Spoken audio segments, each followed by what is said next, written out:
श्री गोविंद सिंह दोतासरा जी, श्री भूपेश बघेल जी, श्री चरणजीत सिंह चन्नी जी, श्री अजय माकन जी, CWC के वरिष्ठ नेतागण, प्रदेश कांग्रेस कमेटियों के अध्यक्षगण, CLP के सारे नेता, AICC के पदाधिकारी, सभी यूथ कांग्रेस, महिला कांग्रेस, सभी फ्रंटल्स के पदाधिकारी, आप सबको इस सभा में बहुत बहुत स्वागत और मेरा नमस्कार। आज इस वीरों की धरती पर खड़े हुए मुझे गर्व महसूस होता है कि यहाँ की सरकार कांग्रेस की सरकार है। मुझे गर्व है कि राजस्थान में एक ऐसी सरकार है जिसने कोरोना जैसे भयंकर संकट में एक एक जन की मदद की, जो पीछे नहीं हटे, जो आपके लिए संघर्ष करते हैं और आपके लिए ऐसी योजनाएं लाते हैं जिससे आपका विकास हो।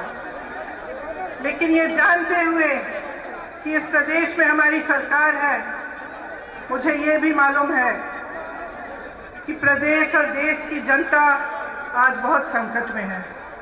मुझे मालूम है कि जिस तरह से हमारा देश चल रहा है, जिस तरह की सरकार केंद्र में है, उसकी नीतियों से आप पर कैसे कैसे संकट है और आप किस संघर्ष से गुजर रहे हैं।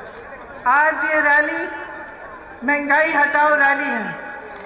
आप सब इतनी बड़ी तादाद में यहाँ क्यों आए हैं? आप इसलिए आए हैं क्योंकि आपका जीना मुश्किल हो गया है। आप इसलिए आए हैं कि आज एक गैस सिलेंडर 1000 रुपए का हो गया है। आप इसलिए आए हैं कि सरसों का तेल आपको 200 रुपए में मिल रहा है। पेट्रोल और डीजल के दाम आसमान छू रहे हैं। आप इसलिए आए हैं क्योंकि आपका रोजाना का जीवन मुश्किल हो गया है और इस संघर्ष में आपकी कोई सुनवाई नहीं है। देखिए, दो तरह की सरकार होती है। एक ऐसी सरकार होती है जिसका लक्ष्य होता है सेवा, समर्पण और पब्लिक से सच्चाई की बात, और एक ऐसी सरकार होती है जिसका लक्ष्य होता है झूठ, लालच और लूट। और आज की जो केंद्र सरकार है वह यही दूसरी तरह की सरकार है। इसे अच्छी तरह से पहचानिए। जितना पैसा विज्ञापनों में खर्चा जाता है, उतना पैसा किसानों को क्यों नहीं दिया जाता? मुझे पता चला कुछ दिनों पहले कि जिस प्रदेश में मैं काम करती हूँ, उत्तर प्रदेश में, उस प्रदेश में सरकार हजारों करोड़ रुपए सिर्फ विज्ञापनों पे खर्च कर रही है। लेकिन वही सरकार किसान को खाद दिलवा नहीं पा रही है।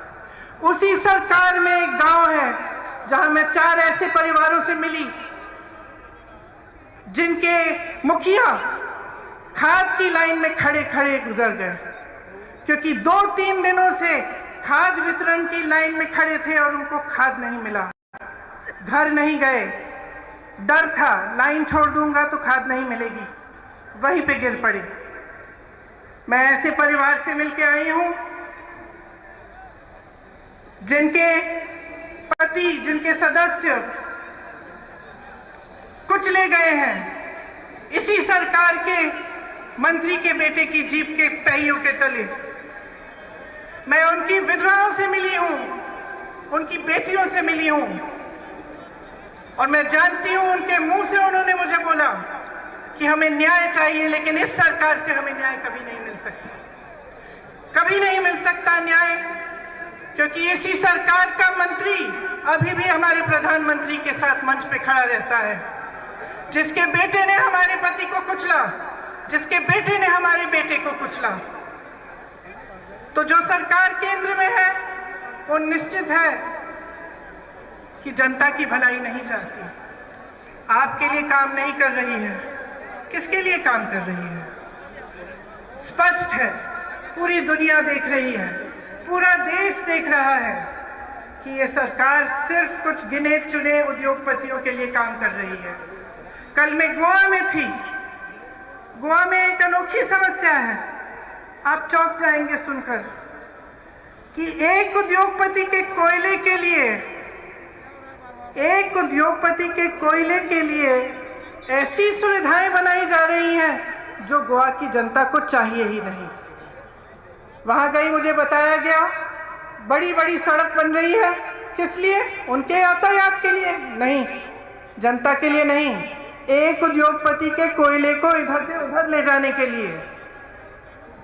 जब किसान आंदोलन कर रहे थे, महीनों से बैठे हुए थे दिल्ली के बॉर्डर पे, तो हमारे पर्यटक प्रधानमंत्री अपने घर से निकलकर 10-20 किलोमीटर दूर जहां लाखों किसान बैठे थे वहां नहीं जा पाए। पूरा साल निकल गया, वहां नहीं जा पाए। दुनिया भर में भ्रमण किया, अमेरिका गए, चाइना गए, तमाम देशों में गए, लेकिन अपने दुखी किसानों से बात करने नहीं जा पाए। ये ऐसी सरकार है, समझ लीजिए, जहां पे प्रधानमंत्री पर्यटन में व्यस्त रहते हैं, अपने उद्योगपति मित्रों को एक दिन में हजारों करोड़ रुपए कमाते हैं, उनको कमाने में व्यस्त हैं। और वही सरकार है जिसमें आज इस देश का किसान एक दिन में मात्र 27 रुपए कमा रहा है। समझ लीजिए, आपने अपना विश्वास किस में डाला? जब आपने इनको चुना, आपकी एक आस्था थी, आपकी आशा थी कि देश तरक्की करेगा। उस समय बहुत बड़े बड़े भाषण देते थे कि 70 सालों में कांग्रेस ने कुछ नहीं किया। मैं उनसे पूछना चाहती हूँ, 70 साल की रट छोड़िए, हमें बताइए 7 सालों में क्या किया है। 7 सालों में हमें एक ऐसी संस्था दिखा दीजिए जो आपने बनाई शिक्षा के लिए। हमें एक ऐसा एम्स जैसा अस्पताल दिखा दीजिए। जिस हवाई अड्डे से आपका हवाई जहाज उड़ता है, वो हवाई जहाज भी कांग्रेस ने बनाया। और आज जो भी कांग्रेस ने बनाया, ये सरकार बेचना चाहती है, अपने उन्हीं दोस्तों को बेचना चाहती है। तो देख लीजिए, समझ लीजिए, मैं लंबी चौड़ी बात नहीं करना चाहती, सीधी बात कहना चाहती हूँ, इनकी नीयत क्या है। राजस्थान में एक ऐसी सरकार है जिसकी नीयत सही है, इसीलिए कोरोना आता है, आपकी मदद होती है, आपको मुफ्त इलाज, 5 लाख रुपए का मुफ्त इलाज मिलता है, 1 लाख रोजगार मिलते हैं, क्योंकि सरकार की नीयत सही है। केंद्र में जो सरकार है, जो उनके नेता हैं, जब भी मंच पर आकर आपके सामने बात करते हैं, सच्चाई नहीं करते, सच्चाई नहीं कहते, सिर्फ आपको गुमराह करते हैं। और इसमें मेरी आपसे बहुत बड़ी शिकायत है कि जब जब चुनाव आता है तो आप जवाबदेही नहीं मांगते। जब नेता समझ जाता है और एक राजनीतिक दल समझ जाता है कि देखिए चुनाव आएगा, मैं ऐसी बातें करूंगा जिससे जनता गुमराह हो जाएगी, जातिवाद की बात, सांप्रदायिकता की बात, ताकि जनता मेरे से विकास के बारे में पूछेगी ही नहीं। जब नेता के मन में ये बात बस जाए तो वो काम क्यों करेगा आपके लिए?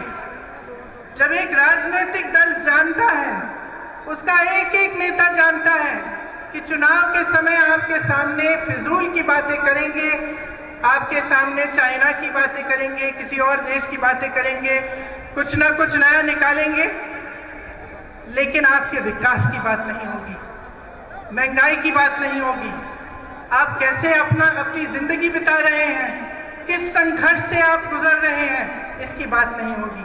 जब उनके मन में ये बसा हुआ है तो वो आपके लिए कभी काम नहीं कर सकते, क्योंकि उनको मालूम है कि वे जवाबदेह नहीं है।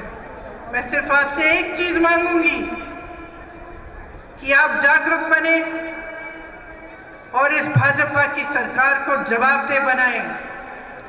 इन्होंने क्या किया है आपके लिए, पूछिए। किस वजह से इतनी महंगाई है इस देश में? जब प्रधानमंत्री जी के पास 8,000 करोड़ रुपए है अपना हवाई जहाज खरीदने के लिए, तो किसानों का बकाया क्यों नहीं देते? जब किसान को खाद की जरूरत है तो उसका दाम कम क्यों नहीं करते, उसका दाम बार बार बढ़ क्यों रहा है? जब उनके उद्योगपति मित्र फूल रहे हैं, फल रहे हैं, तो हमारा किसान क्यों रो रहा है, क्यों मर रहा है? पूछिए, ये आपकी जिम्मेदारी है। इस सरकार की एक बहुत बड़ी जिम्मेदारी है आपके प्रति। आपका विकास, आपके देश की तरक्की, आपको आगे बढ़ाना, आपके बच्चों को एक मजबूत भविष्य देना। तो आपकी जिम्मेदारी है कि वो मजबूत भविष्य आप सरकार से मांगे, उनको जवाबदेह बनाएं और खड़े हो जाएं। आज ये सभा महंगाई की बात की है।